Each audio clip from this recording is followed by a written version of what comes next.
et ces premiers wagons étaient les endroits où il y avait eu le plus de victimes au cours de l'incident. Une autopsie a été réalisée et le médecin légiste a conclu de ses analyses que Charles Peck était mort sur le coup et qu'il n'aurait jamais pu passer des appels auprès de ses proches comme cela s'est réalisé.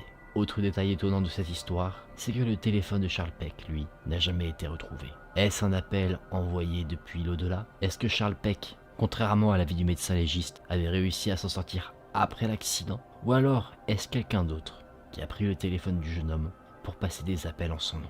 Encore aujourd'hui, personne ne détient la réponse. Mais ce n'est pas la seule histoire concernant des messages envoyés d'un individu décédé. En 2011, Jack Froese est décédé d'arythmie. Il n'avait que 32 ans. Quelques mois plus tard, en novembre 2011, plusieurs de ses amis ont reçu un email venant du compte de Jack Froese signé de son nom.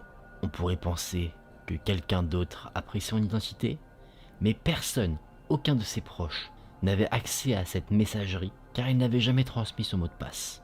De plus, on est loin de penser à un piratage, parce que les emails qui ont été envoyés aux proches de Jack Froese contenaient des éléments précis de sa vie privée. Il n'y avait que Jack Froese qui pouvait être au courant de ces détails.